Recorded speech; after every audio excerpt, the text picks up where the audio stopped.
Hello, and welcome to the We Recommend podcast, a movie podcast where every week we recommend a movie for you to watch and then come back here and listen to us discuss. I'm Jesse. I'm Jason. You're our Tulpa, our empty man. Because this week we recommend The Empty Man.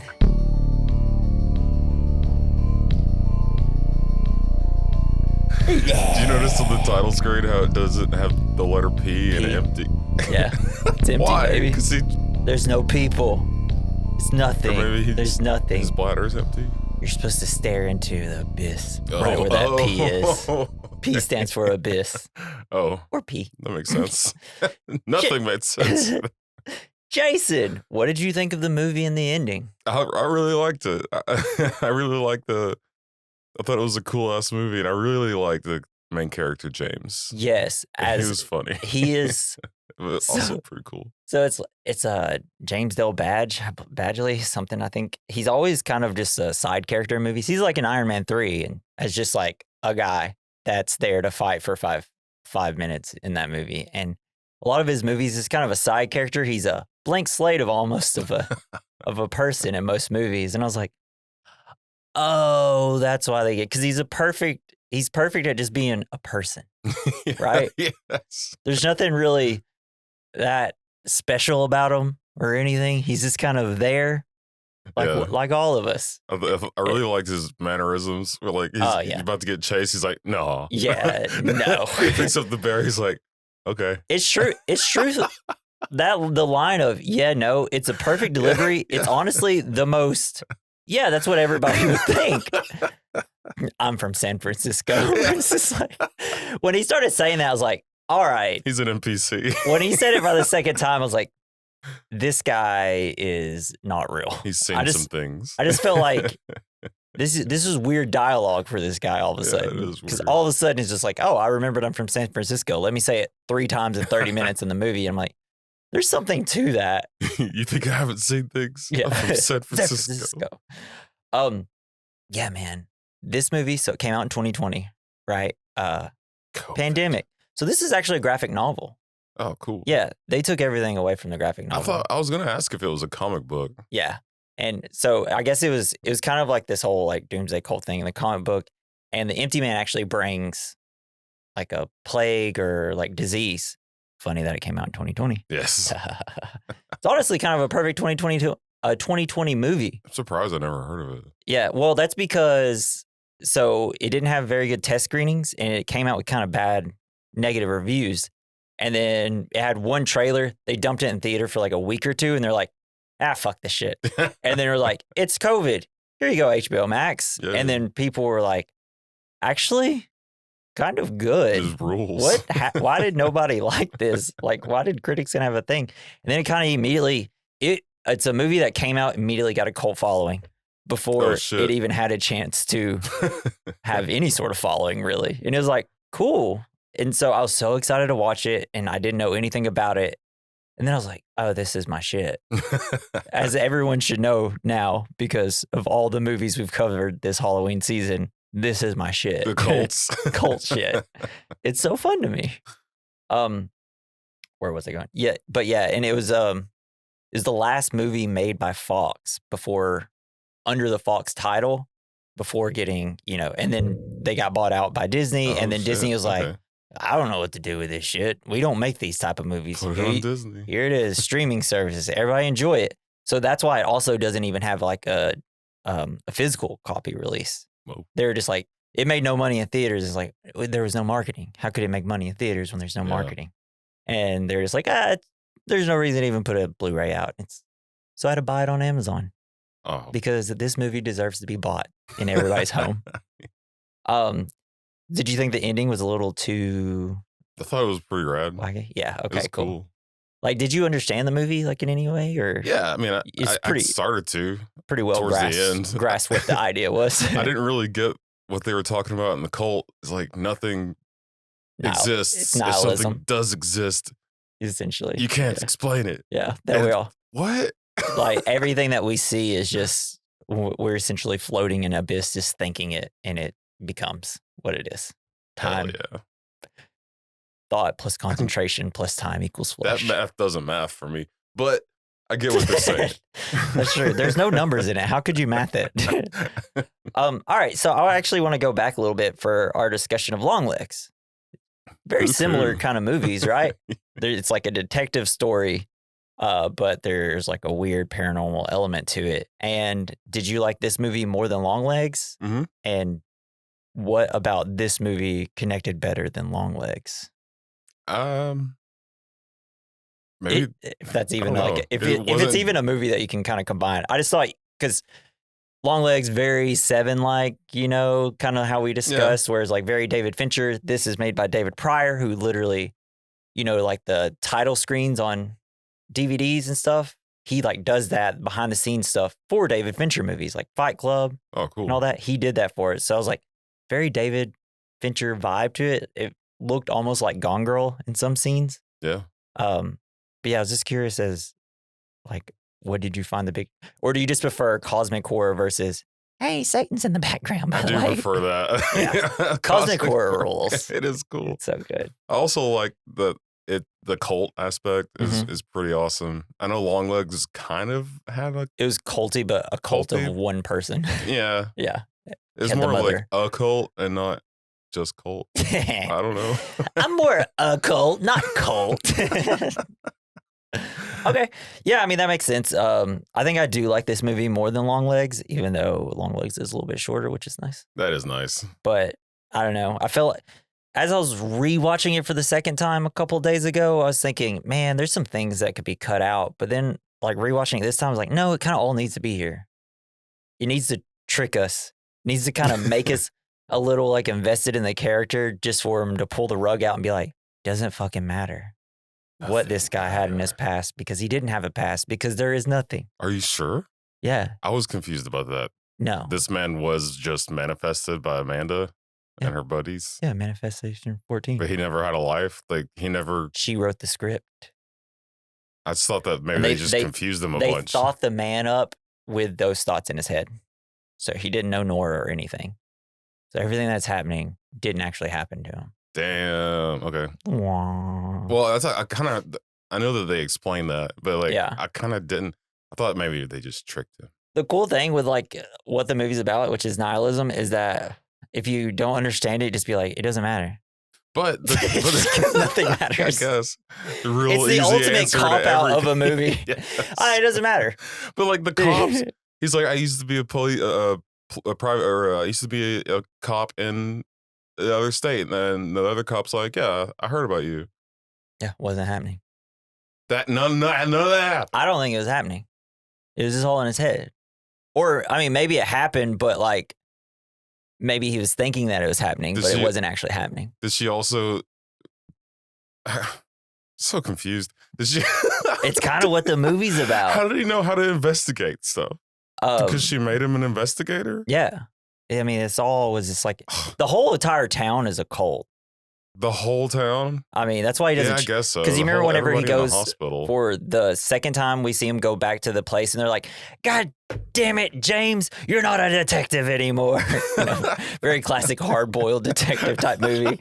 And then he's like, why don't you just write your whole statement? And then he's kind of looking around and it's like, nobody's really, there was a group of kids that hung themselves. No one really seems to care that much. And then he goes to Nord and he's like, you got to go. And he's like, I think everybody's in this cult. Okay. That's the vibe I got from it. I mean, I could be completely wrong, but no, that makes sense. The way I got it is that the fact that this guy's in Missouri, Paul, he's an antenna, so he's slowly becoming infected. Yeah, it's that's like cool. A thought disease, a thought virus, right? Yeah. Which, oh man, this movie has so many cool things. You said something in like just a minute ago, and I was like, "Ooh, I want to say something too," but I kind of got confused and it's okay. I'm very confused too. What are your thoughts on nihilism? Nothing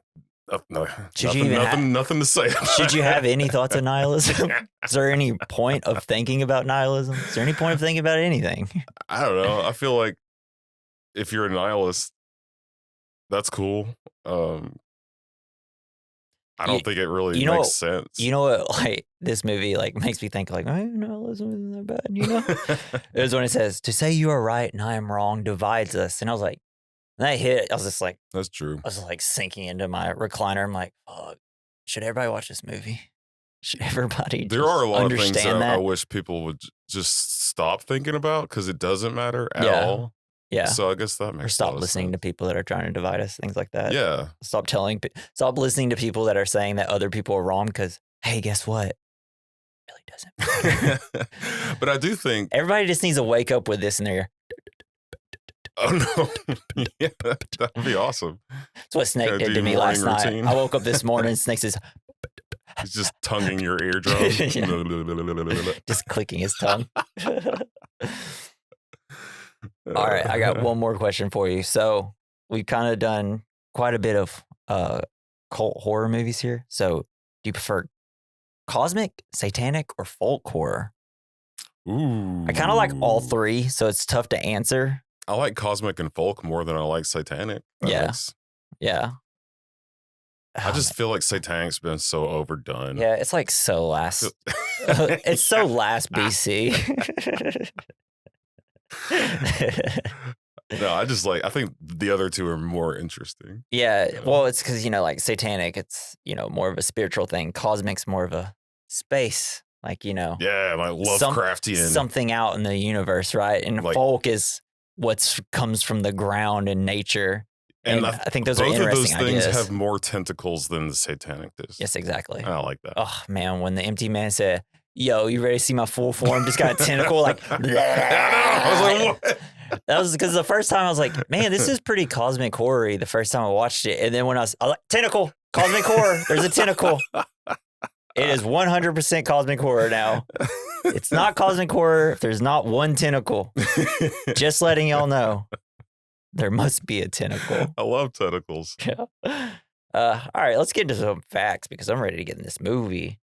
So it's based on a Colin Bunn and Vanessa R. Del Rey's The Empty Man comic series published by Boom Studios.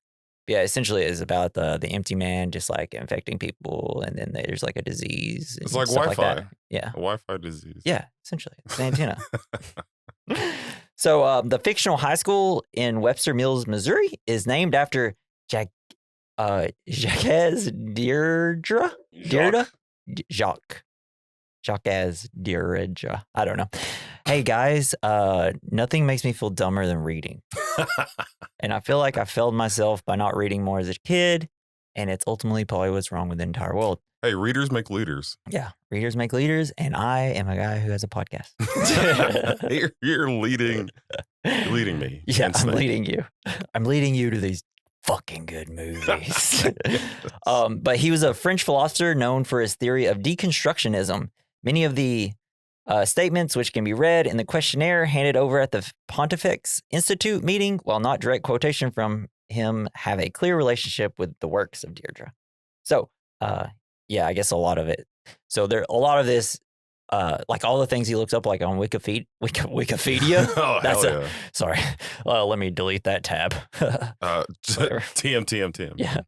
But like a lot of the things that he was reading in like the Wikipedia search, which is the best Wikipedia search ever put on film for some reason. I don't know why, it really grasped me. Was a lot of actual real Wikipedia searches.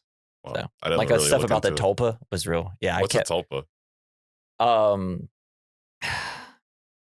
I know it's like the empty man. Yeah, it's the empty man. It's you know what we'll get into in a second. Okay. I do know it because I was like, I gotta make sure I fucking know this.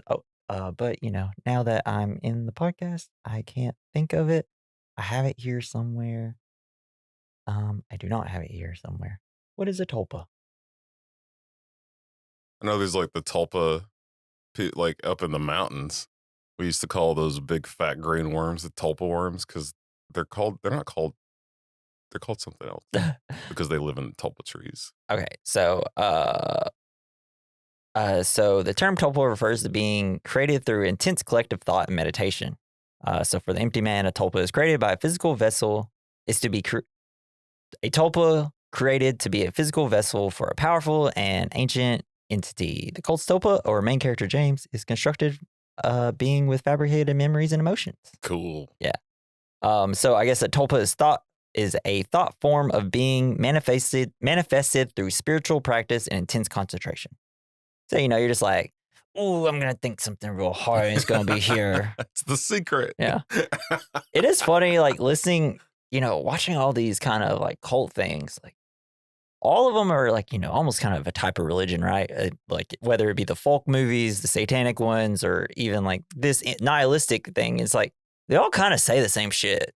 Yeah. In different ways. And they all kind of get to the thing of like, you'll be happier like this. And it's just like confused. You need to be confused to be happy. And then it's just like, well, if you're just like, I don't believe any of that shit. It's like, well, are you kind of being nihilistic about it? And it's like, what does it matter? I don't fucking know, dude, right?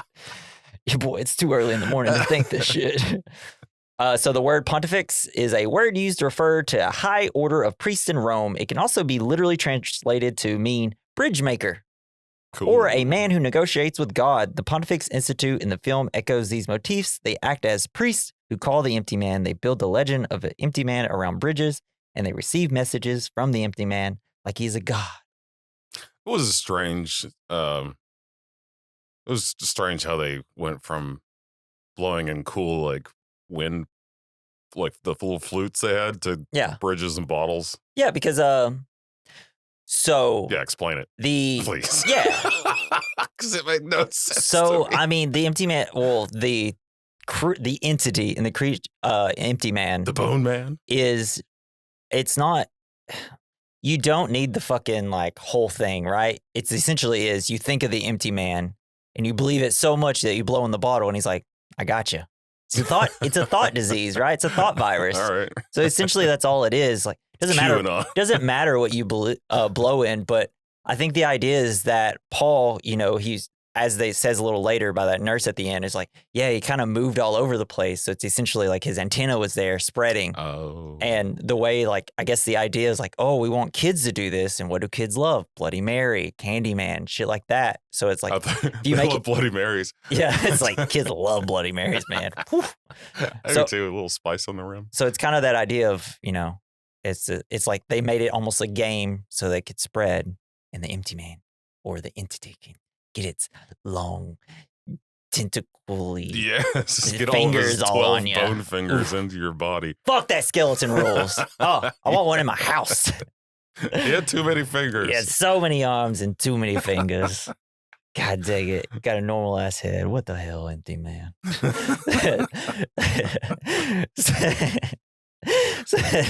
Wow, I made myself giggle, dude. So, in a 2021 interview with Thrillist, David Pryor explained how unexpected connections arose between The Empty Man and other productions going on at the same time, even though none of that matters. So, we had a couple of strange, he says, we had a couple of strange instances of synchronicity. There was an old book about a tulpa, a mythical concept discussed in the movie called Superstition by David Ambrose, and I had been talking to the company that owns it about adapting it, and for whatever reason, it didn't work out. But I was fascinated by the idea. Partway through the writing process, I was almost through the script when the idea of bringing that into it came to me, and I was excited and thrilled by the possibility of it, but was like, oh no, this is going to make a big mess, because if I tell the other producers about it, they're going to like it, which is going to mean I have to revamp everything that went before. So it created a ripple effect that took a while to settle down. He says, my touchstone for it was the book Superstition, which was the first time I'd ever heard of the word tulpa. And then when we finished and the movie was almost done, the remake or the what do you call it? So the new Twin Peaks season came out like 20 years after the original. Comes out, and there are a bunch of fictional characters that were tulpas in it. And then the same thing happened when Hereditary came out. I saw Hereditary after we locked Final Picture. It came out, we were already finished, and it was just dispiriting. It was like, it's a very well made movie and everything. So essentially, like a bunch of things came out that is very similar to his movie. So it was all a thought disease. Yeah, it spread. Oh, wow. The Empty Man spread. Yes. And we covered 2 of the movies now. Does that mean Dante's Peak and Volcano are also a thought disease?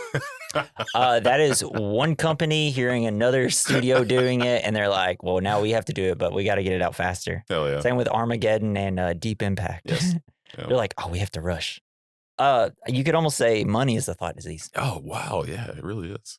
And that's all I had. Nothing. There wasn't too many really facts. I mean, again, like this movie kind of came and went, and people were just like, but wait, we actually loved it. Here's a fact. Friedrich Nietzsche had a cool mustache. Ooh, did he? I don't know about his mustache, but I'll have to look that up. What a great name, though. Nietzsche. He's like, yeah, Friedrich Nietzsche. Hey, it's a me, a Friedrich Nietzsche. I don't think he was Italian. Well, he is in my head. But I mean, with a name like that, you have to come up with a cool quote, right? With a name like Jesse, it's just like, eh. But Friedrich Nietzsche, he'd be like, you stare in the abyss, it stares back, bitch. It's like, okay, Freddie. Yeah, so you got anything else you want to discuss before we get into the point or plot? No, let's do it. All right, before we get into the plot, or, we'll have to discuss the point of it. It's a movie about nihilism, so I guess we'll see what the point of that is, right? Probably nothing. I'm so excited. I did have like a really long paragraph about what the point is, and I was just like, but isn't this also kind of just about nothing? The dude shows up. How pointless everything is. All right, Jason, the empty man. Let's get into it. So in Ura Valley, Bhutan, 1995, 4 friends, Greg, Paul, Fiona, and Ruthie, are hiking on a mountain, spinning some totems and then crossing a dope-ass bridge. Want to cross that bridge. Scary bridge look cool. Want to be on it. I like that there's ribbons on it. That was neat. You wouldn't go across that bridge? Yeah, I mean, I would, but it'd be scary as hell. I would have gone one at a time. Yeah.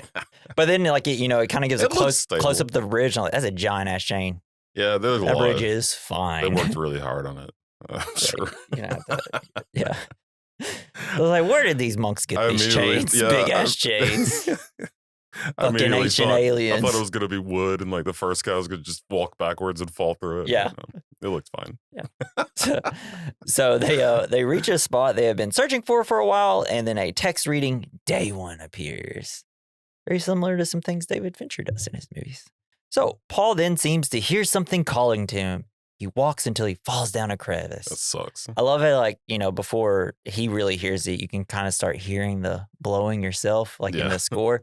The sound in this movie is excellent, right? Oh, yeah. I mean, the sound of the flute when they're the whole group, which we didn't even talk about, and that's my favorite part of the whole damn movie. Well, this part and, when they're at the camp and they're all step at the same time. The sound in this movie is fucking wonderful. It also looks beautiful. This whole movie. Really does. I look at it, I'm like, yikes. I want to make love to this movie. I want to make love to these mountains. Oh, true. God. Yeah, so then Greg goes in to rescue him and finds Paul sitting down facing a bizarre-looking skeleton while muttering something to himself, then tells Greg, if you touch me, you will die. No! Greg pauses and then says, fuck it, we ball, and touches him. He puts his finger real close to him. He's like, I'm not touching you. I'm not touching you. The skeleton, we see the skeleton push him into. Stop it. Touch him now, bitch. Don't make me pull this mountain over. Yeah. And then so I guess essentially the empty man is now using Paul as an antenna for himself. And I assume that, and this is kind of proof that, the whole kind of blowing into the bottle thing's not super real. And I feel like, a little later they're going to talk about before Paul became the empty man, it was an entity that was that lasted for 500 years and it's a skeleton. So I'm assuming the skeleton, it's essentially an antenna, and then he transferred over to Paul. But yeah, ran out of bottles. Yeah.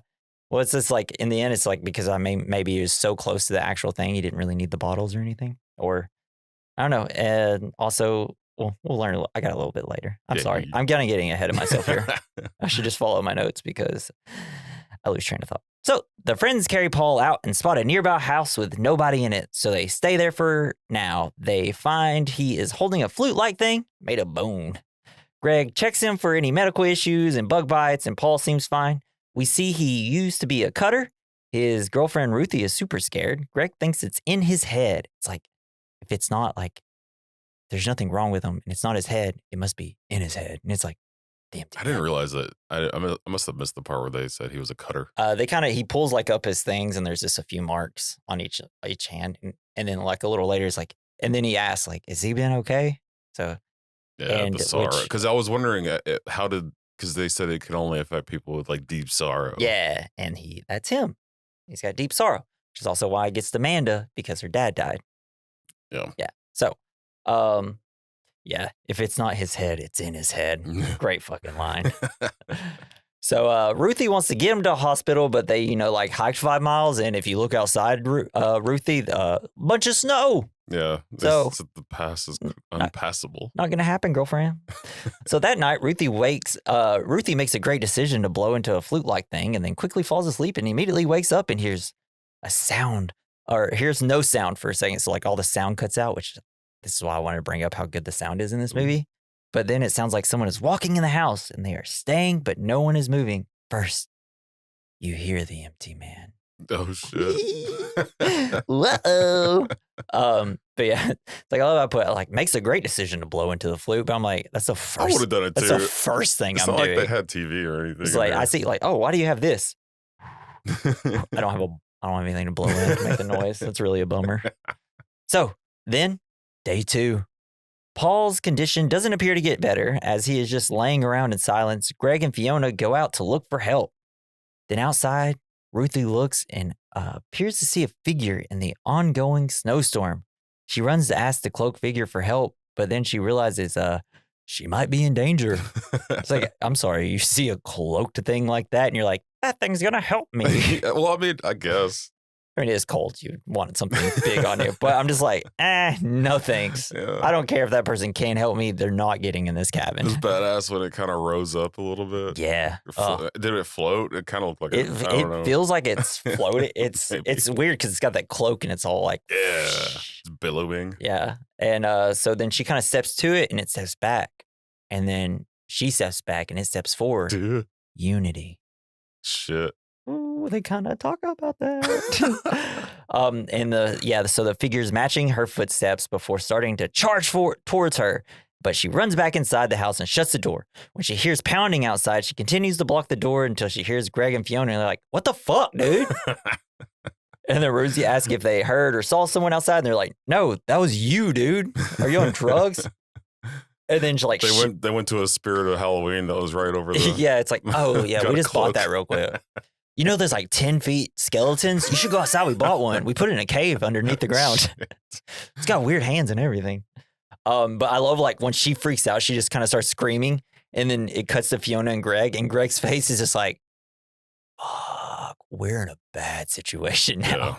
One guy's passed out, the only person that would probably calm her down, and then we're just like, we want out of here. So as Ruthie is sleeping later, it appears as though Paul is whispering something in her ear. Yeah, it's like right above her head. That was crazy. It's honestly, I love those noises. It's kind of ASMR it for is me. A little. I was like, ooh, this could put me to sleep. Maybe that's why I fell asleep. So the next day, Paul is missing and they go looking for him. Day 3. Greg, Fiona, and Ruthie find Paul sitting cross-legged and blowing into a flute. Then suddenly in a trance, Ruthie takes a knife out and stabs Greg bunch of times, pushes him over the thing. And then Fiona comes running at her and slices her throat and throws her off. And then she stares into Paul and then she just simply falls. And then Paul is just like, finally, yes, I can make music. And just keeps blowing into his instrument. And then we're in Missouri. And it's just like, we went from here to Missouri out of all places? Who? Why? And then Jason Bateman's coming in. He's like, I got to run these drug money because Ozarks, right? Well, good joke, Jesse. Yeah. 10 out of 10 joke. Yeah, I always got made fun of for wanting to be alone, when I went camping and stuff. I'd be too scared. Scaredy cat. I wouldn't go far. I'd be like, I just want some peace and quiet for 5 just like fucking seconds, everybody. Blow on your bone flute. Yeah. If y'all know what I mean here. Well, let me just keep telling really bad jokes. Keep them coming. Yeah. That's what my bone flute said. So, jump to Missouri in 2018, where former detective James Lasombra, is that how you say that? Yeah, Lasombra. Is working in a security store. And it's a great little security store, right? I don't know. So he frequently hears a voice saying, "Where are you? Why are we dead because of you? This isn't real." Since it has been a year after his wife Allison and son Henry died in a car accident, he goes to a restaurant, uses a free birthday voucher, not thinking the restaurant comes back and sings happy birthday to him. That was the saddest dinner I think I've ever seen. It's so good, though. He gives a happy birthday voucher, and he's like, no, I forgot they sing in places like this. I know. I think you have to immediately say, do not sing. Yeah. Yeah. Then you have like this little girl looking at him, just kind of laughing at him. Just like, was she real? I don't know. You know, honestly, when I watched it for the third time, I was like, what does she have to fucking do with any of this? Is she in the cult? She's the empty man. So he goes home and sees a teenage girl, Amanda, outside. She came to check on him since it's been a year since the death of his family. Amanda's father died a year before. And Amanda came to tell him that nothing can hurt him because nothing is real. She talks about how our thoughts are what manifests the things we see, that we are somewhere else thinking these things and making them appear as we see them. Amanda gets a phone call and leaves. I love that when she gets really into like the cult, like speak, right? He's like, I have no idea what you're talking about. He did a really good job of not rolling his eyes. Yeah. I felt like I would have been too. God. Like his little lines in this movie are delivered so well, he should have won an Oscar. I'm like, man, He's very patient. Well, he's like doing he does such a great job in this movie by showing what he's feeling on his face, but also saying things that like are trying not to be too offensive, right? Yeah, he's very thoughtful. Yeah, and it's just like, whoa, this is cool. Yeah, so what'd you think of Amanda when you first saw her? You're like, psycho? What the hell is wrong with this girl? Just weird California teenager. Yeah, right? Yeah, but when this scene, because you got the whole first 20 minutes, which one of my favorite openings of the movie ever. Too. Yeah. Say that. Sorry. Yeah, right. Yeah. Teenage I had years. to get it out. I couldn't stop thinking about it. And then you cut to this girl and she starts talking about all this stuff, and I was like, I'm so fucking hooked. Like, this movie is everything I want in a movie so far. So great. So I just couldn't stop imagining being him and thinking, just leave. Like, just drive somewhere. You don't have to be in Missouri at all, bro. Thanks for checking on me. Go it's like, home. Your wife and kid died and you have no other family here. Just go. It's got a pool. Just go. He does have a pool. It was gross. It's like, how could be a nihilist with a pool? I know. Right? Like, damn, every day's a good day with a pool. I guess a pool, you don't have to take care of it if it doesn't exist. That's true. See those leaves? They're not there. All that grime. That's my thought, seeing those leaves. So we see flashes of James's family while he sleeps. More where are yous. He wakes up and takes some doxepin, which is an antidepressant. And we also see next to that a wedding ring. And then he swallows the wedding ring. Oh, damn it. Again. Oh, it's really hurting my ball pooping this thing out so much. Been blowing bubbles for a week. Yeah. Yikes. So I was going to say in an ominous way, day one. But I feel like I can't now after that. Sorry. So Amanda's mom looks for Amanda in the morning and soon realizes she's run away because, the blood on the mirror saying the empty man made me do it. Mm-hmm. And then Nora calls James for help. It's like, always blaming the fucking empty man. Kids these days never take responsibility. No, they never. So yeah, James comes in, they find the mirror where the empty man made me do it. After official detectives take on the case, they ask if she had any pants. Does she have any pants? Need a pair. So James decides to do a little investigation of his own because, the cops think she ran away to hurt the mom because, dealing with grief about the loss of the father. Very classic detective shit. When I saw the detective taking the blood sample off the mirror and then she put it in the box she was carrying, was that like a Amazon murder kit that she ordered? I don't know. I didn't even notice that, dude. You know what, Jason? If that's what you think it is. Oh man! Wow, that's what I'm just gonna say. That's more fun for me. I'm gonna do that. You know what? Yes, it is Amazon. The empty Amazon pack. So James notices a poster on her wall that is completely black with a slight visual of a man sitting cross-legged, kind of like a namaste pose, right? Yeah, that was weird. Yeah, I want that poster. I want to stare at it. I'm gonna do mushrooms and stare at it. I feel like you need a bigger poster. Well, so the poster is completely black, and it's the abyss that they stare into. Ooh, okay. Yeah. So James then finds a flyer for the Pontifex Institute with the word Tulpa on the back. So then James goes to visit the high school to find Amanda's friend, Devara Walsh. She explains the empty man. It's where you go to a bridge, blow into a bottle, and this calls the empty man. She sits in his car while telling the story, tells her about a couple nights ago when she and Amanda, plus friends, Brandon, Julian, Meyer, Lisa, and Duncan, were walking across the nearby bridge where Amanda decided to summon the empty man. Urban legends that takes 3 days to appear. And then while we're hearing all this, while sitting in her car, she sees the empty man behind some of her friends. I don't know if you noticed. No, when she constantly is looking out the window and is like, big ol' eyes. Yeah, the empty man's kind of like.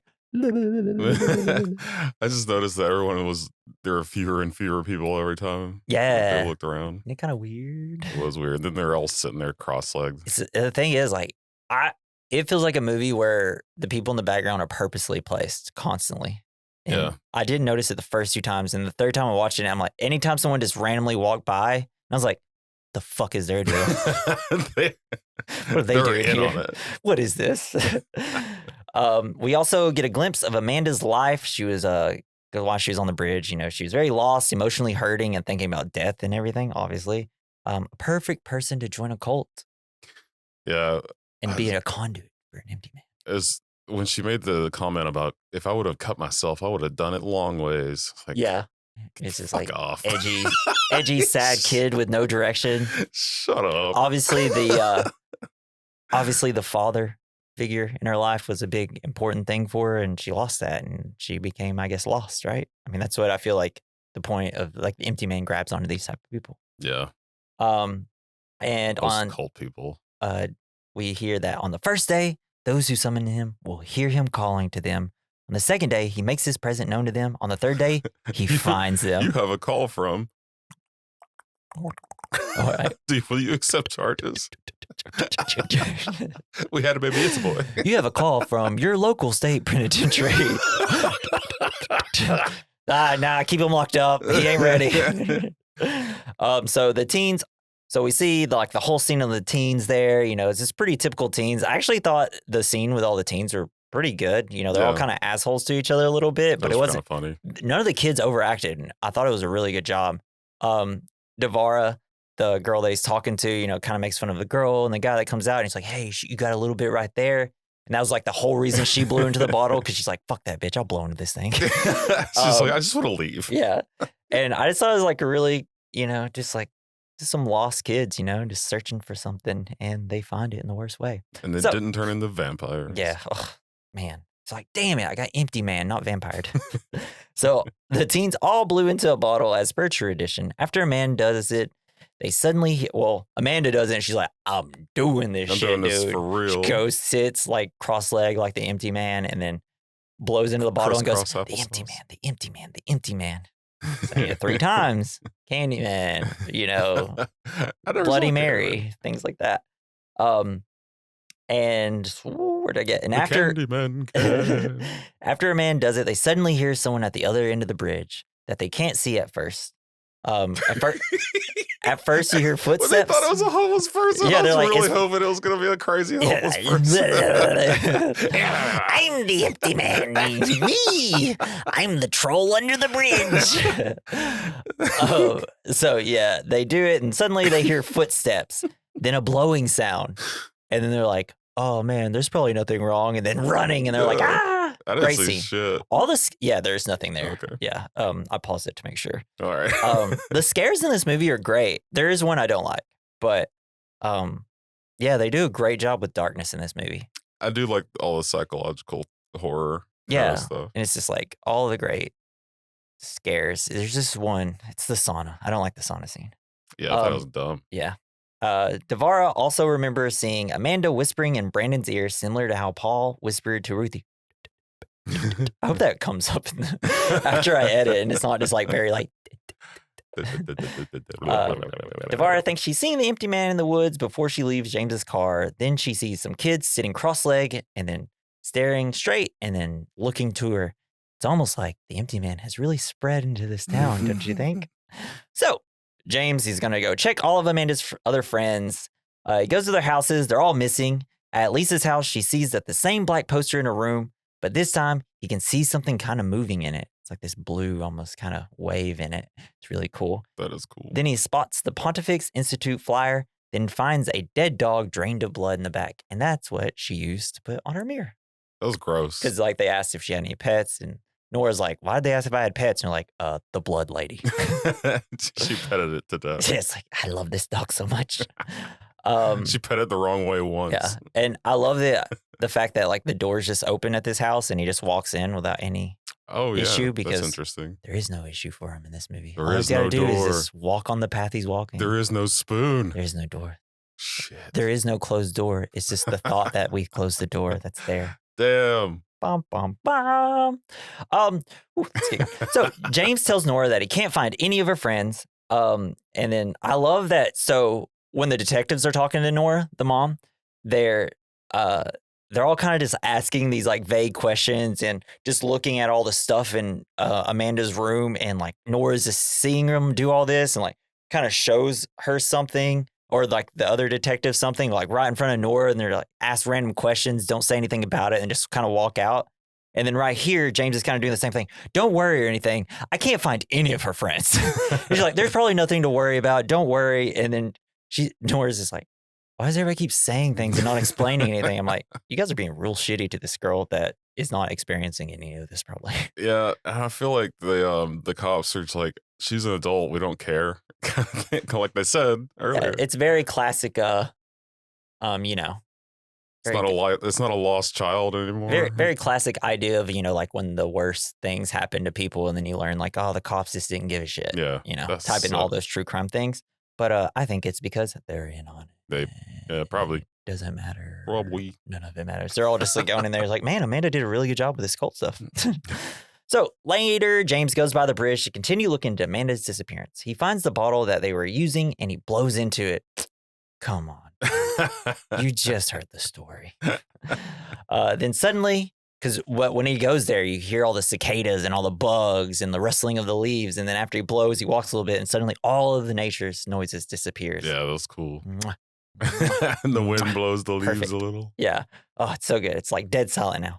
James then walks down a ladder that leads underneath the bridge where he comes across the hanged corpses of Brandon, Julian, Meyer, Lisa, and Duncan. The same message from Amanda's mirror is also written. The empty man made me do it. It's great. Do you think Love the it. day before they're like, hey, we're going to kill ourselves tomorrow? Yeah. We already wrote the sign. Well, the empty man came and was like, hey guys, I have this cool idea. Have y'all ever heard of dying at the same time? Y'all should do it. It's a new trend. It's going to be rad. Ooh, you know, it'd be really fun doing the bridge where you first met me. Love it though, going down there and it's just like, James, great reaction from him. It's really great. That was a cool reveal. Yeah. Although you think you would have seen it faster, because he looks like this way, he looks that way. Yeah. It's like, oh shit, 4 dead teenagers. It's like, wait, I should make this a little bit more suspenseful since there's a movie here. I love like his lack of reaction too, almost. Yeah. He's probably seen a lot, being a crime scene investigator or whatever. And it's like, he's almost kind of empty inside, I feel like. Yeah, he's dead inside. The empty man, should we say? And then we cut to like a shot on the bridge and it has all the cop cars lighting up and it's a great fucking shot. Loved it. He pulls out the flyer and then he gets a nosebleed. Why? Because of the height? I don't know. This tall bridge. I guess because the empty man's coming. I don't think I've ever had a nosebleed. Yeah. I got hit in the face real hard once. I don't think I really had a nosebleed either. Have you ever been around someone who just... My wife's had a nosebleed. When they just start gushing? Not gushing, but... God, that is horrible. Just like... That was one of the scariest things I've ever seen. Brain's like, you got too much blood up in here. Yeah, just empty the faucet. Yeah. It's like, damn it, I have nowhere to put this blood.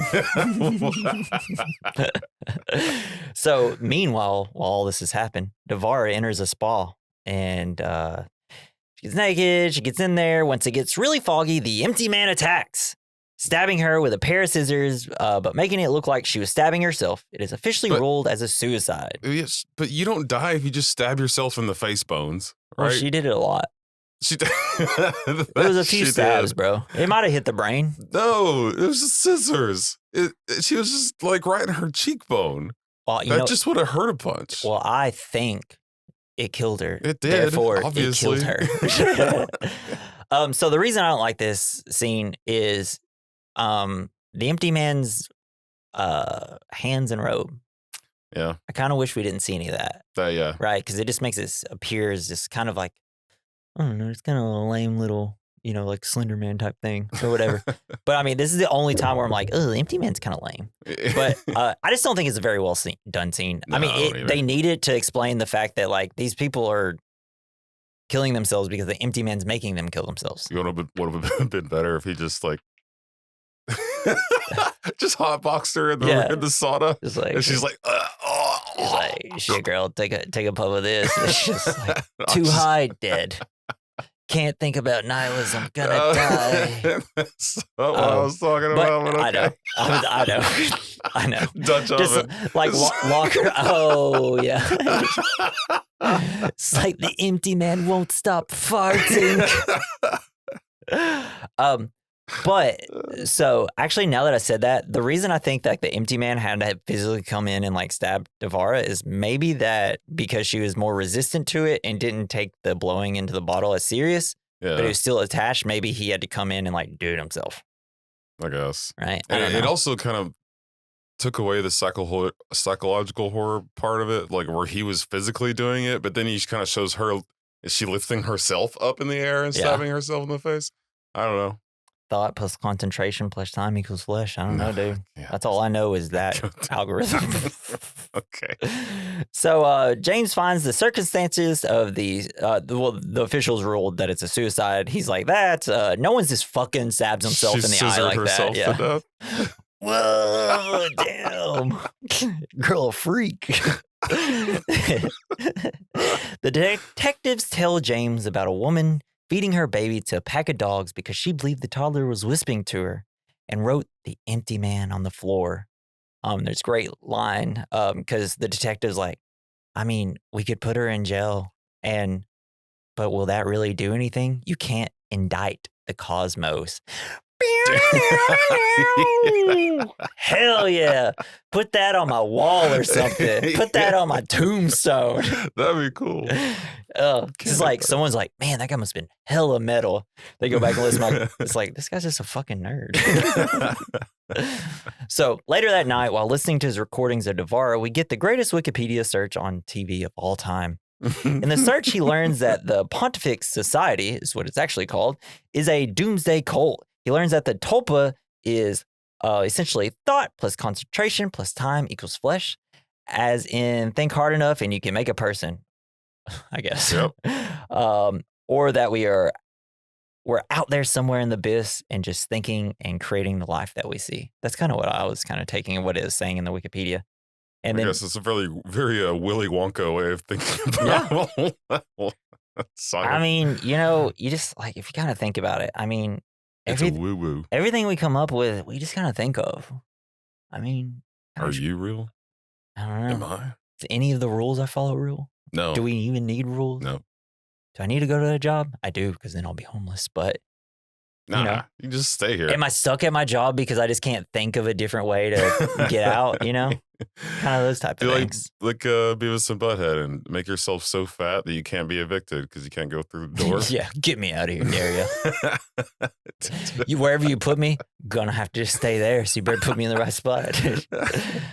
So he reads into a cult called the Pontifex Institute, as beliefs originating from places like Bhutan, which would explain how the four friends came across the empty man there. And then we see that they're a doomsday cult. He also reads that. I don't think I put that in my notes, but yeah, they're considered a doomsday cult. And we'll get more into that later. So Nora comes over and we see that they are more than friends, but there is some sort of guilt with it because they're obviously like, oh, we can't do this, though we want to penetrate. We also get flashes of his family's accident and an empty chair in a tunnel. Every time that kid was clicking the quarter on his teeth, oh, man. Very similar to the. I swallowed a nickel one time. I thought I was going to die. I think I remember you told me that. Yeah. Get some sort of poisoning, I feel like, from that, right? No. Or definitely some germs. You just poop it out. Yeah. I don't know. Who knows what's on that coin? Mom, I did it. Your mom's in the other room. Payday. All right. It is now day one for James. He wakes up to a noise. He checks it out, and at the end of the hallway. And first we realized that I'm going to set up the scene. So he lives in this house. Pretty much there's only pictures on the wall. And there's not a lot really in his house that much. We'll be less in it later. And his hallway, there's a light switch on one end and a light switch on the other end. Great filmmaking about to happen here, right? Okay. So he wakes up to a noise. This is where he's in his house and he's about to go to, he wakes up from a dream. And then this is where he first hears the empty man. Yeah. And he gets the bat. Yeah. So he checks it out. And at the end of the hallway, on his side of the hallway, he turns the light on so you can see the hallway. And suddenly the light turns off because on the other side, there's a fucking light switch. It turns it on again? No. This is like, ooh, now your light bill's gonna be turns it off? very expensive. No, but when I saw this scene, I was like, Jesus, I will never get a house with a hallway that has two light switches on either end. Because I'm like, if I turn on a light on one end and it goes off on the other end. And it's super annoying because if you want to, like, if someone does the switch the wrong way, you have to go up to turn the light off and down to turn it on. It's insanely annoying. That's true. We have those in our our house. It is bad if there's an intruder, an empty man, or just in general. So yeah, he checks it out and he turns on the light, but something turns it off on the other side. He grabs his bat and then looks under the door as we hear footsteps coming up to his door and he sees shadows. It's great. That was cool. I love it. Great scare. And it just wonderful. Pops up off the floor. Oh, that's later. Fuck. That's when he sees the empty man. Oh, I thought it was the same scene. No, this is just him hearing it. Because you remember, night one. Oh, it's not day 2 yet. At first, you hear him. Like... And then when he opens his bedroom door, his front door is now open. It's like, did the empty man have to use doors? Yeah. Was he born in a barn? Jesus. Which I think all this is actually just the empty man weakening him more and more. And raising his electric bill like crazy. It's like, damn, he's going to have to work an extra shift at the security store we don't really see anymore. And then, day 2. James goes to the Institute's location where he's immediately being watched by a figure. Then a weird secretary lady gives him vague answers about the place and weird questionnaire. They kind of act like they expected him. And it's obviously very Scientology-like. Yes. I thought that a lot about this movie. Immediately, he walked in, I was like, Scientology. Does your brain itch? Yeah. Now it does. Yeah. Doesn't think about it. And this is also, we learn he is from San Francisco. It's like, no, we're this organization. He's like, I get that. I'm from San Francisco. Yeah, I've seen this shit. Woo-woo. So he goes to a room where leader Arthur Parsons, Stephen fucking Root. Yeah, I love him. He is one of the best character actors we've ever had. He's so good at being the really weird guy. Yeah, and I'm watching King of the Hill, and he's Bill, and he's just fantastic. He is Bill. Yeah, he's fantastic. Wow, I never thought about that. Well, I mean, that's why he's in Office Space. It's Mike Judge. Yeah. Yeah, so he's kind of in all his things. And God, he's so funny. He's a great performance in Barry. It's probably like the best performance in that whole thing. He's so good in that too. Anytime he pops up, he's like, this might actually this fucking guy. This is going to be a good movie. There's something so, I don't know, calming about his presence. But then also you're like, can't trust him. He could go either way with this guy. Yeah. Because he's also in another movie. I can't remember. I think he's in True Bloods. Yeah, I think he's in True Bloods. Yeah. And he's like, great. He's like just kind of a kind, nice vampire in that. He's like, shit. So he speaks before a whole crowd and there's like people in suits behind him. So it's like, wow, this is kind of a weird organization here. He essentially says everything all comes back. They get up, empty man. He in sky. So he essentially says everything all comes back to the great unity of nothingness, and that our want for more leads to our struggles and unhappiness. Nihilism. Yeah. It's essentially. Let's see. I also had some more. So there's this like, I think he's kind of saying he preaches philosophy of self-completeness and unity with nothingness, suggesting that the struggle and the desire for more are the source of unhappiness. Claims the Pontifex Institute's message of no struggle and no distinctions comes from the empty man, an entity that provides what follows desires as long as they follow its bidding. Yeah, I liked how he said that you should think instead of how much space you should take up, how less amount of space. You should get a smaller pickup truck. Not a tiny giant, house. stupid pickup truck that takes up 3 fucking parking Jesus. spots. Preach, Jason. Yes, let me put my hand up. Those pavement princesses gotta go. Yeah. And then there's a line in a speech where it's just like, what is it? It's like what you think is right, or if you say that I'm wrong, all it does is divide us. Guys, I'm going to say it again, right? Let me actually get the actual fucking thing. I just feel like the entire world needs to hear it, right? To say you are right and I am wrong does nothing but divide us. Everybody hear that? But we are right, though. No. Oh. Nobody's right. What's right to you might not be right to someone else. But ultimately, it doesn't matter. We just made up what we think is right and wrong. Yes. But be kind to people. Subjective morality. Yes. Like what you think is right could be wrong. Or what someone is telling you is right, they could be wrong. Yes. Because they're just trying to trick you. Of course. Okay. Well, preach, Jesse. Yes. As soon as I heard that, I was like, Jesus Christ, am I a nihilist? But yeah, they're just like, it's essentially just saying like, hey, we're all nothing. We're all one entity. We're all unified. If you just like get rid of your ideas of what you think you should have and not have, just be small, be a group, you know? Is this our first cult meeting? Yeah, I don't know. Like I was thinking I would never join a cult, but man, this one, I'm kind of into it. I don't know, just staring at a dark poster all the time. Yeah. It's kind of chill, blowing into bottles, making good music. Come on now. So afterwards though, Arthur Parsons, he talks to James and references the empty man, referring to him as an entity that provides his followers with what they desire as long as they do his bidding. He says it was good having him back. And he's like, it's my first time here. But before I do that, I just kind of want to read the whole Parsons quote. You cool with that? Yeah, let's do it. So he says, the empty man is a meditation, a focal point for the targeted manifestation of hidden energies. James is like, right, and already you're starting to lose me. Great.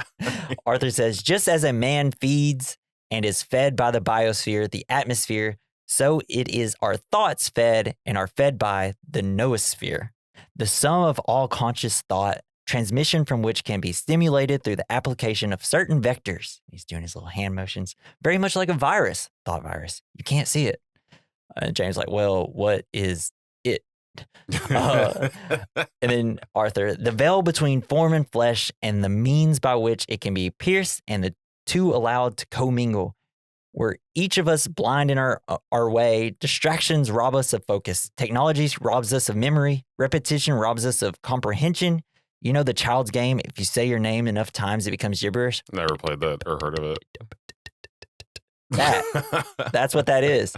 That holds true for whole concepts, even entire bodies of thought. For example, take Nietzsche's? Nietzsche. Sorry, I can't read, guys. Nietzsche's old line, if you stare into an abyss, it also stares into you, right? Yeah. Well, that has been rendered meaningless through repetition. It's a refrigerator magnet. It's a cliche. It's harmless. But when was the last time you really thought about that? What is an abyss? And if you stare into it, why? What about it calls you? If it stares into you, it stands to reason something in you must also be calling to it. And that, my friend, is anything but harmless if you really reflect on it. So the question becomes, if profound meaning can be robbed of something by so simple a task as repetition, which is more fundamental? Which is more true, your name or the gibberish? That is the empty man. Ooh. You know what I like about a good abyss? What? You throwing a rock into it to see how deep it is. Yeah, and then you don't hear anything. And it's like, or if you hear a sploosh. Oh, yeah. Man, I love that. Yeah.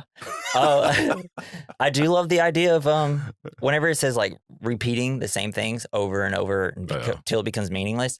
Because of the internet, that's fucking how everything is, right? Don't take away my TikToks. It's just like, we'll take it into like a more political thing right now. I hate being political on the podcast. But you know, like when Donald Trump's just like constantly like, Democrats are bad. Democrats are bad. They're the root of all evil. Eventually it's just like, what the hell are you saying anymore? And then it just becomes gibberish, but like we're not taking it serious, but there are the people that are taking it serious and it's meaningful to them. Yeah. So it's just like, I don't know. It just depends how you find your meaning in life and who you listen to and what your thoughts are. But really, we should all come together as unity. I'm going to break my phone after this. Yeah. You'll never see what I text. No, but it's just like really cool. And, you know, I think there's a lot of stuff like technology robs us of memory. That was right? cool. Yeah. Like, it's a great thing. It's like, yeah, man, we're, using your phone to take a picture whenever you're at like Disneyland or something like that. People who record fireworks. Yeah. And it's just like, shit, all I remember is recording it. I don't remember actually seeing the fireworks, right? Yeah. And then you'll have the little part at the end where he like kidnaps that one guy and everybody's on their phones. Like, nobody gave a shit. Yeah, everybody was looking at their phones. It's like robbing us of the memory of that moment. Wow. Yeah. I thought maybe it was just because it was like New York or something, and then nobody gave a shit. That's yeah. Which I mean, St. Louis, Missouri is a big city. It's still a big city, but usually you're not supposed to care what happens around you. Yeah. Because then you'll get involved in it. Yeah, exactly. So maybe that's what was happening. But yeah, I would love like we do this whole thing and like someone just leaves a message wrong. Everything you thought about this movie's wrong, Jesse. Well, I mean, obviously. I feel like it doesn't matter. No, it doesn't. It's like you're right and I'm right. Two things could be true. If we both agree that we're right, we're not divided. Yeah. Hell yeah. Can't wait till someone talk to me about politics at work and be like, it doesn't matter. It's just dividing us. You pull out your Nietzsche mustache and just put it on. Here's one hair for you to remember me by. Cool. Let's get going.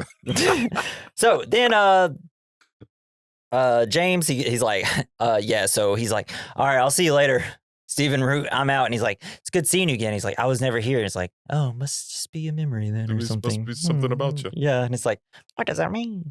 So then James goes out, he gets a drink. He's talking to a random guy there who's doing like a 1950s. What did he say, He said John? Neil Cassidy. Yeah, I didn't recognize it.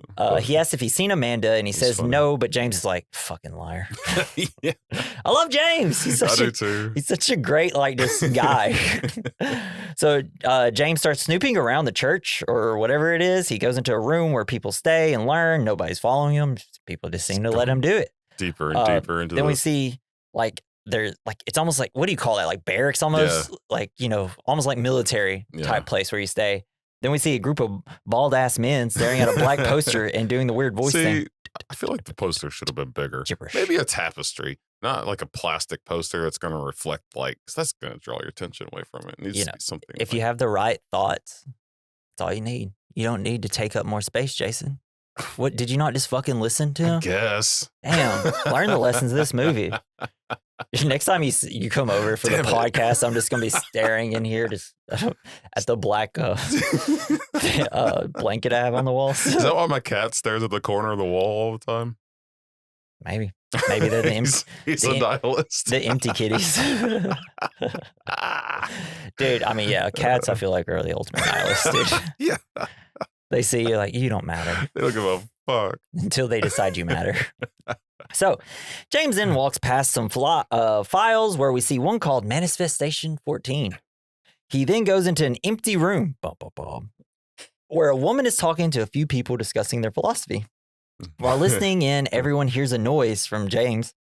The woman leading starts telling the presence to show itself. It's also doing like a little stopwatch. I have no fucking idea why. Yeah, that was strange. So James can see it, and then the group blows into a bottle. Suddenly the lights turn on and James is asked to leave. I want to go to the support group. It looks fun. Yeah, it's just like, just says, hey, everything you're worried about doesn't matter. Everybody like, bring your bottle? Okay, thank you.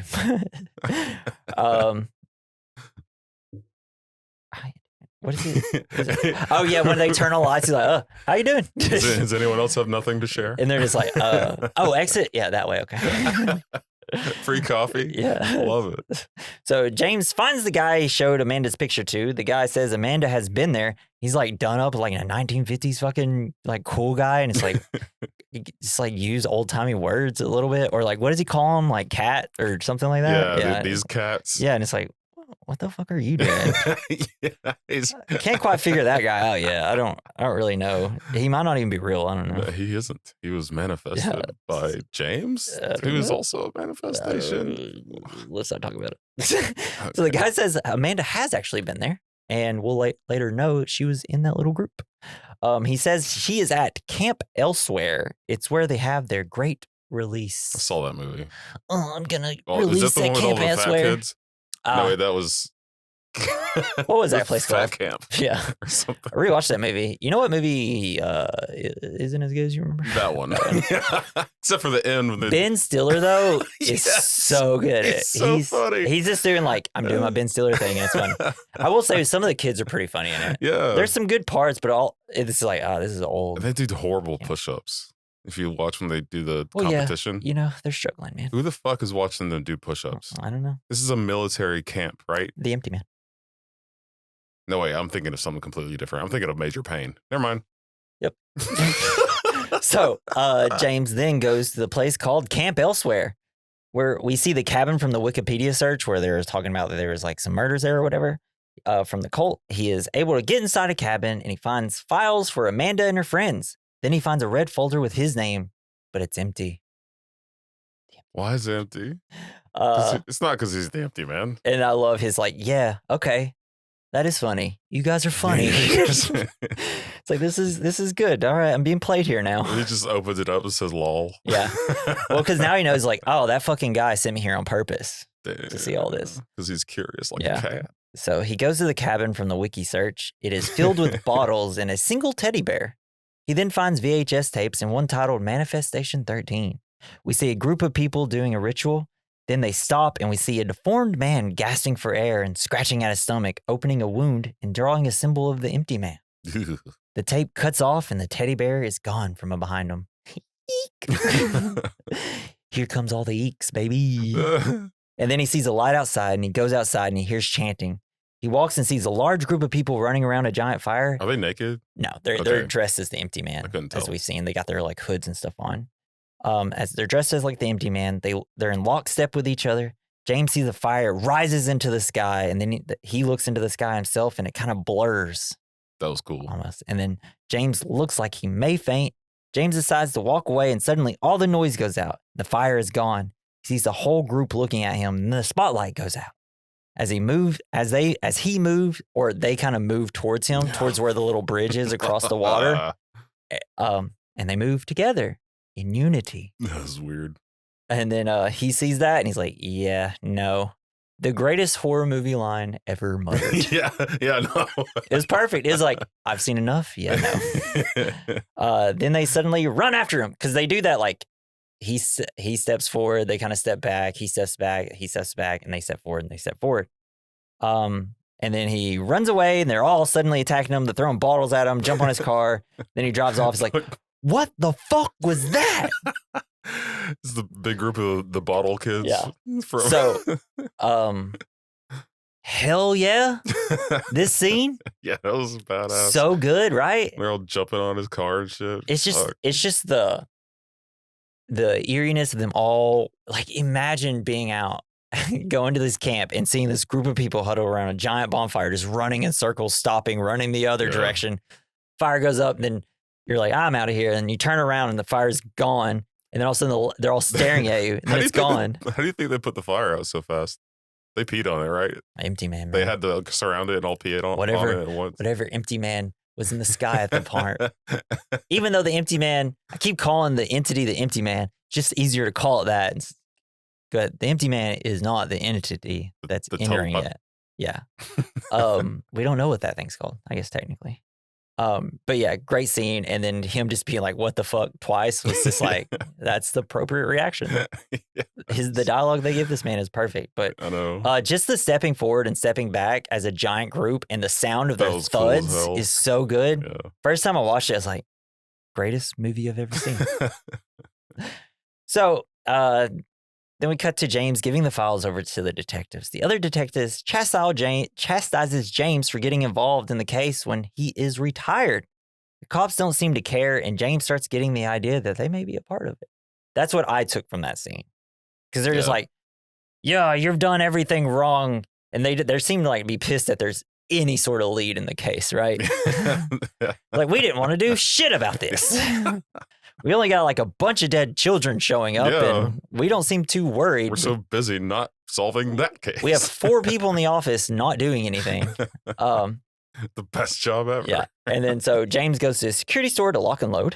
He later visits Nora, who's still worried about her daughter. He tells her Amanda is a part of a cult.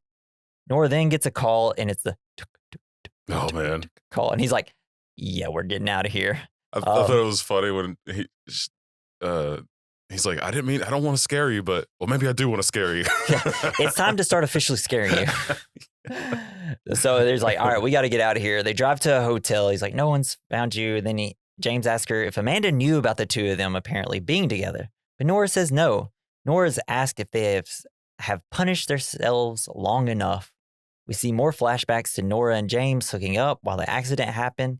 His kid was tapping on his teeth and sounds similar to. So that night at the end of the hall, we see we just see it's like a dark hall, right? You can see the white of the door, and it seems like there's a little lump. There's a little lump. Oh, God. And you're like, am I gonna see anything? And then it stands up and it runs at him, and he's like, I'm the empty bird. And it looks like it puts his hand over his face, and then we see it, and the entity is gone.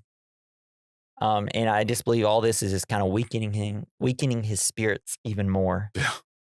And then he opens the door, and then he hears like knocking at his own door. He opens it, and it's the teddy bear left at his doorstep, and he lifts it up. I got it. Yeah. All right, I see that you're here. I really wish he would have hit it with a baseball bat. Yeah, it's like, just I fucking hate this thing. Or just like golf, like punts it off the porch with the bat. Yeah. That would have been great. And then Jason, day 3. James doesn't. That's when he finds you. Yeah. James doesn't take his pills and puts on his wedding ring.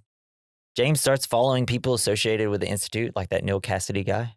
He is led to a hospital where an older Paul from the beginning is sitting in a vegetative state, but the people entering his room appear to bow all at the same time. Great. And chanting something to him. Then later outside, James pepper sprays one of the guys from before, Neil Cassidy guys, and throws them in the car. He looks around. Yeah, and then everybody's just on their phone, not paying attention, and it's just like, yeah, technology taking away our memory. So he says, then he's like, the guy's explaining that Paul's an antenna where they receive stuff. It's like, we go there. He gives, we receive. It would be funny if they went to the guy and he's like makes the sound from dial-up internet. Yeah.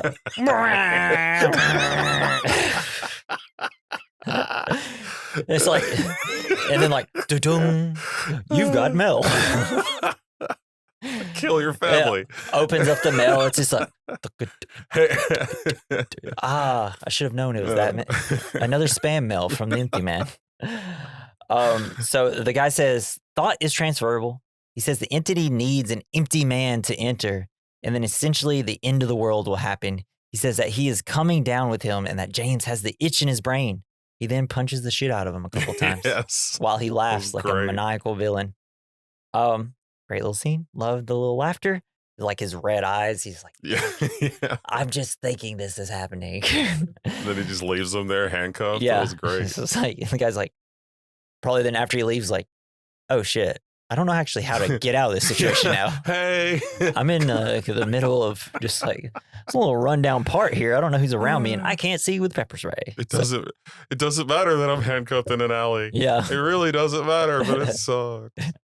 So James goes to the Pontifex Institute to break in that night, but the lock is already kind of broken. He walks in, grabs Manifestation 14. He sees a picture of Paul, then case files again, this time filled with stuff about his life, medication, the birthday voucher. And he's like, how the fuck did you get this? Pictures of the family, how much the teddy bear cost. Then him sitting in a chair in the tunnel like we saw in his visions earlier. That was wild. What does this mean? It's pretty obvious. He's a manifestation. Yeah. Oh, okay. Yeah. And then we kind of cut and he drives off and we see flashes of his past and the fact that he and like the hospital and him driving in the hospital, just kind of like trippy. I like the idea of Amanda and her friends manifesting him. And she's like, but give him a great body and make him handsome. Yeah. Make sure we take a picture of him with his penis out. Please, please, please, please, please, please, please, please, please, please, please. Let's give him a dang hammer down there, please. If he's going to be like, you know, imagining like laying pipe to my mom, at least let her enjoy it. You're welcome, Mom. Too bad she'll never know. Happy Mother's Day. So yeah, he's back at the hospital. He asks a nurse to tell him about Paul. The nurse says she can't, Seems normal at first, and then she gets weird. We learn that Paul has been being transferred a lot all over the place. Then nurse starts getting a little culty. James holds his hands like the skeleton. I don't know. He cuts to his hand. He's holding it exactly like the skeleton. She says, Paul has a visitor right now. And then the nurse lets him in. James walks in and finds Amanda in the room with Paul, who's acting under the influence of the cult and Empty Man. She tells James that Paul is just an antenna that they receive messages from. And she's like cutting his hair and shaving him, just like right before he's about to die, James calls Nora to tell her about her daughter, but Nora has no idea who's on the phone. She's never heard of James before. And this is where it's like, let's go, baby. We about to get weird up in here. We've already been pretty weird. So we learn that Paul is dying because he can't handle the power of the entity anymore. They unplugged him from the wall. The last antenna was before Paul lasted for 500 years. It was the skeleton. And that was just kind of the last of its like antenna, like broadcasting a signal, but you have to be like close enough and just, sad enough or, cutty enough they didn't have routers to hear back it. then. Yeah. They just really need to get a Wi-Fi extender out there. Oh crap, where did I go? So they decided to make one. Just wanted to try something a little different. It's like, we can't just keep doing normal humans. They're just going to die after a few years. And then we have to do all this process again. So he's like, we decided to make one. She explains to James that an empty man with nothing to lose or gain is the perfect vessel to project the empty man's messages. She says that she is the one who created him. She wrote all his memories and put them into his head. He is the Tulpa, the empty man. Damn. She says that the empty man can only enter him if he has sorrow and fear. She starts repeating, where are you? Where are you? So to James. She made him to have those memories. All the sorrow and fear. Yeah, they wrote his whole backstory and biography. It's like a film. That really sucks for him. Yeah, he's like, damn it, you couldn't give me one good one. I guess he got to have sex in one of his memories, but it was completely tainted by the death of his family. At least he had that. So she's repeating, where are you? As he is forced to relive the trauma that has been haunting him. Then we flash back to after he found the red file at the Institute.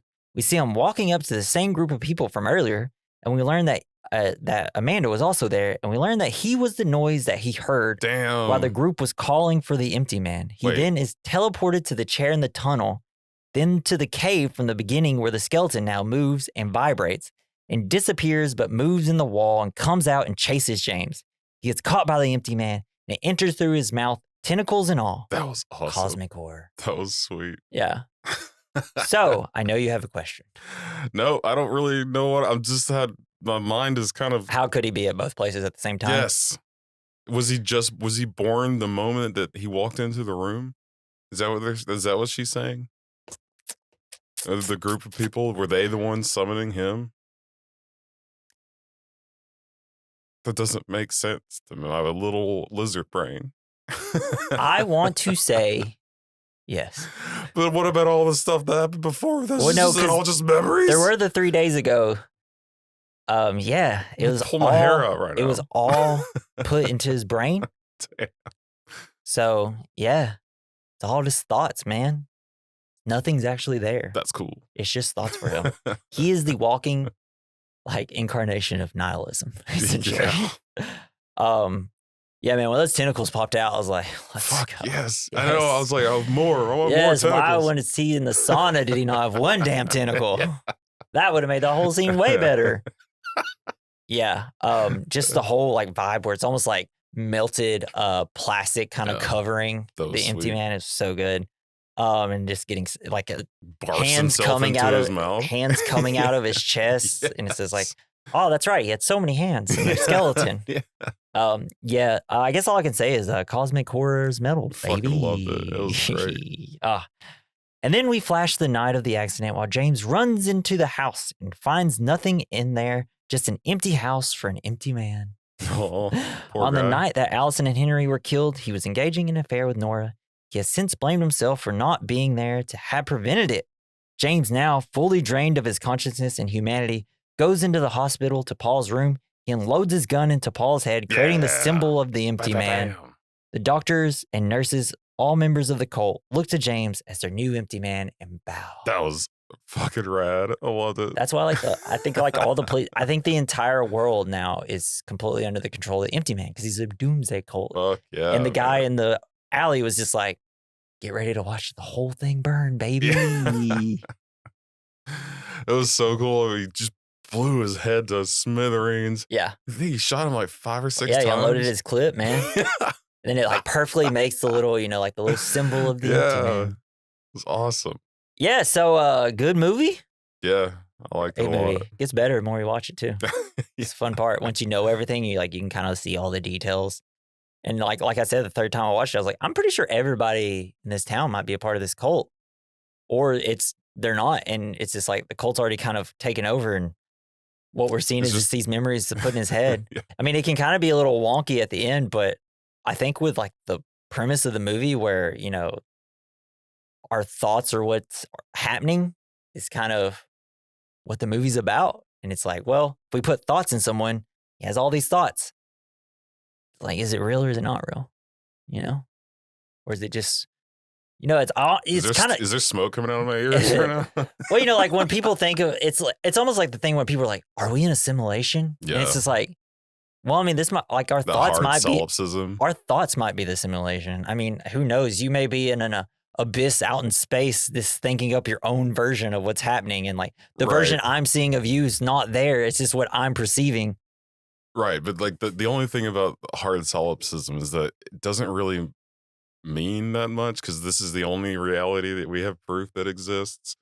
So we could all be brains in a vat making all this up, but there's no proof of it.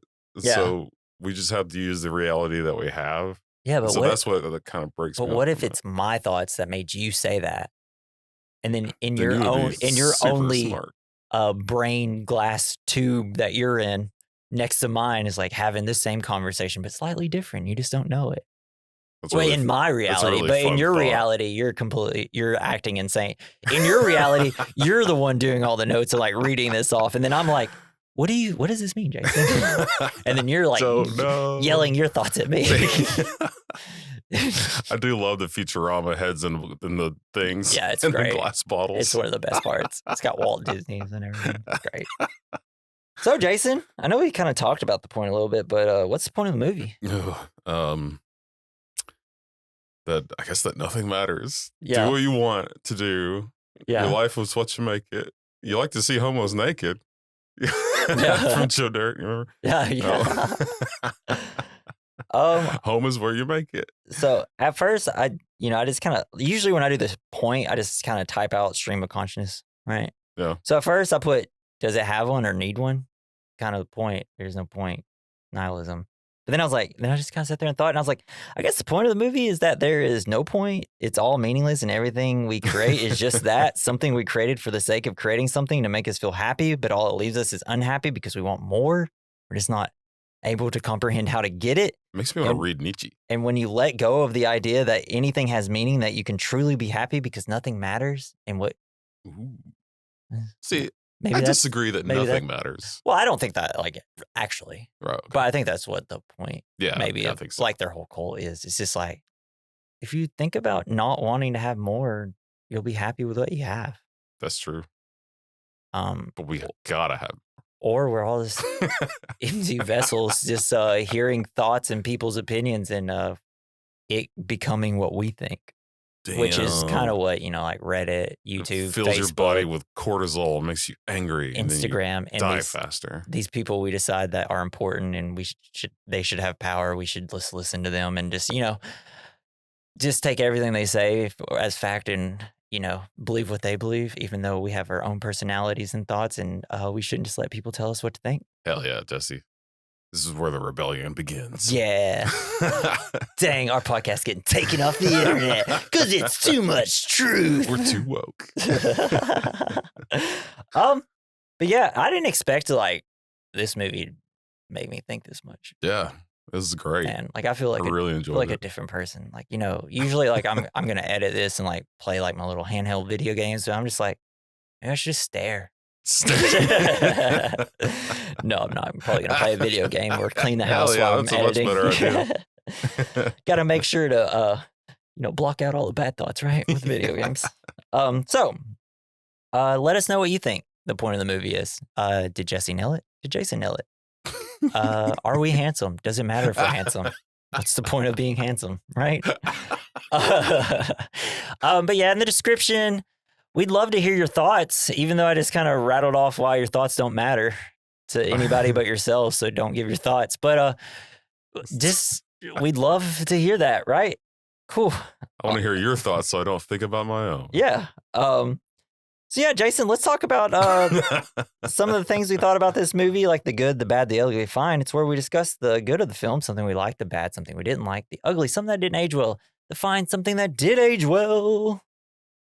So, what you got for the good? The good? I like the bone fingers. No, I really like the psychological. No, for real, the bone fingers, dude. Hell cool. Yeah. That skeleton. The skeleton was so good. Skeleton's in my good too. Yeah. I really like the psychological, just the horror and the tension.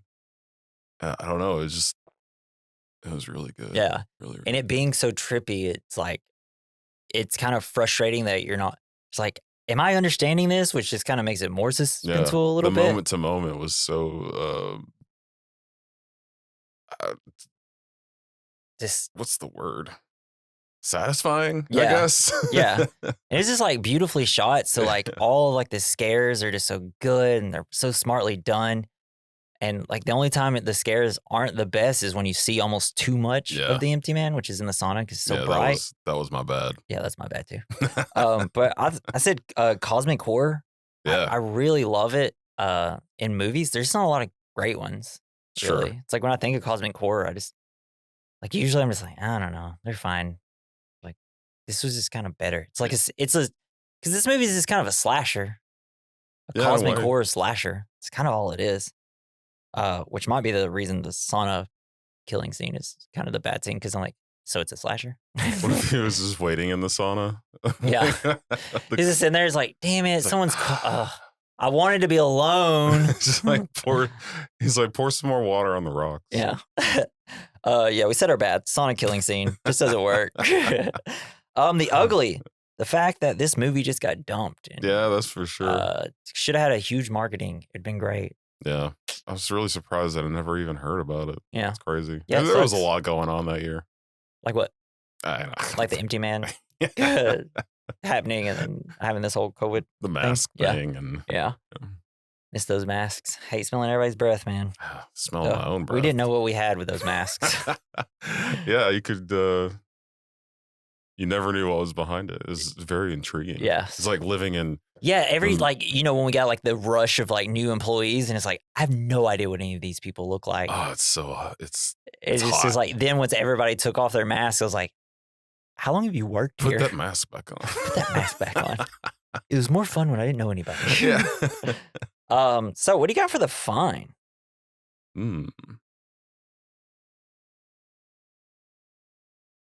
I think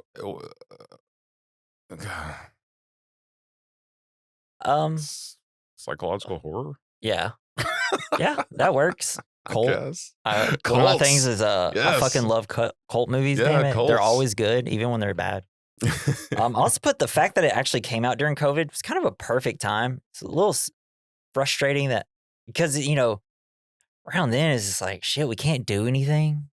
Yeah. Nothing to do. Nothing matters. Can't go to the movie theater and see empty man. We realized that like a disease could like just take away everything that you like. Damn. And it's just like kind of a perfect film to come out because it's like, or maybe it's a bad time to come out because people are like this. Everyone was so scared. But I feel like we could have kind of found comfort in the fact that maybe nothing does matter for a little bit. Yeah. Yeah, hell yeah. And just the line of like be small. You don't need to go to the theater or go do all this stuff. You can be happy with just you and your wife in a house. Which I was. I was happy. Good. All right. Right answer. Yeah. We are going to do our next category, which is double feature, a movie that goes well alongside this movie. Jason, what'd you pick? Black Swan with Natalie Portman. Nice. Very much about like what is reality and not. Yeah. I had me guessing the whole time and beautiful dancing. Natalie Portman's awesome. Yeah. It's also got it's not Natalie Portman. It's Naomi Watts. It is Naomi Watts? I swear to God, I thought it was Natalie Portman. No, the movie I'm recommending has Naomi Watts. Your movie has Natalie Portman and Mila Kunis in it. Yeah, My bad. It was rad. I was thinking of the movie I'm about to recommend, which now everybody knows. Yeah, I need to rewatch that movie. It's been so long, and I remember watching it just being like, take some mushrooms before you. I didn't do it, but this is great. Well, be a cool one. You got any? Let me know. Jason, the movie I chose is The Ring. Nice. I chose it based off the 7 days thing, and then horror comes and gets you. That was one of this when I saw that as a kid. Like that was one of the scariest fucking things I'd ever seen. Yeah, I love just. Yeah, it was great. I was never really super scared of The Ring though. It just didn't do it. Well, just the like her coming out of the TV. Yeah, that was cool. The visuals of The Ring, like just forever. Well, especially when it came out during our generation, it's just like we have the visuals of The Ring in our head. Yeah, like it's just it's a great idea. Like the one thing that you're watching The Ring on could be the one thing that something comes out and kills you. It's great.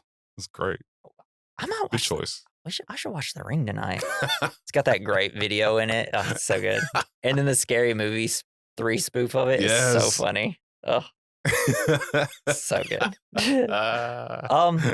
Jason, so before we get into our next movie is going to be, we actually got a really nice and very sweet YouTube comment. Yeah. And I hope the person's still listening. It's on YouTube. It's at Con1BallX. KANN1BALX, right? Says, how do these not get views? It's a better podcast than a lot I've listened to. You're damn Keep it up. They also said you guys need to market. Well, Con, just to let you know, the algorithm on social media is no longer support small podcasts. No. It's all bullshit. Just to let you know, unless you're saying something controversial or political or showing people dying in video, or just being a jackass, nothing supports you. Or you have to be someone with a big butt dancing on TikTok, apparently. That's the only thing. If you're not dancing on TikTok, you don't get views. Or if you're not saying some weird conspiracy shit or a cat doing all of it. Or news, or just a really bad podcast just saying stupid shit just so they can get views. Yeah. That's the only thing that gets views. So what I've chosen to do is not really market that much, keep it small and stay happy that way. And you know what? It's made the podcast a lot better for me. But no, seriously, thank you for the comment. That's like so sweet. Really nice. Any little comment that just says we're doing great just makes us want to do it harder and better. Harder, better, and faster, stronger. Con or whatever, how you say your name. Empty man be with you, man. Empty man be with you. All right, Jason. So I hope you guys aren't tired of cult movies because we're doing the ultimate cult movie. It's probably the masterpiece of cult movies. We're doing the original Wicker Man. It is on Tubi and Pluto. Nice. I'm going to rent it or buy it and watch it that way because it deserves it. It is a great little masterpiece. It's one of those things. You can see things in the background. It's a lot of weird folksy horror stuff, and it's got a fucking fantastic, scary ending. Nice. It just goes. Is it good for kids? I don't think it just depends how they do with people burning alive. Oh, that should be fun. Yeah, it should be all right. I don't think there's like too much nudity or anything in it. There might be some because it is folk horror. I mean, when I say kids, I mean 12 and 14. Yeah, it's nothing they haven't seen on 7. Probably YouTube, the internet, TikTok, whatever, right? So yeah, join us for The Wicker Man. It's a masterpiece of folk horror.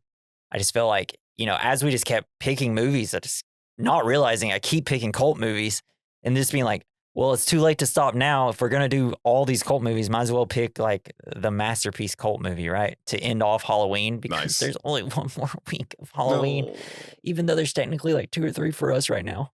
Yeah. So yeah, join us for The Wicker Man. And damn it, that's the end of our discussion of The Empty Man. There's so many men made of wicker, made of empty. So yeah, join us next week for that. This has been a great discussion, Jason. Thank you. It's been very fun. Yeah, it has been. Yeah, you're welcome. Snake's is like, Jesus, Dad. I'm a dog. I don't really think like cults. So can you just end this so I can go outside? He's been really calm and chill. Have you been empty manned? Yes, he's awakened.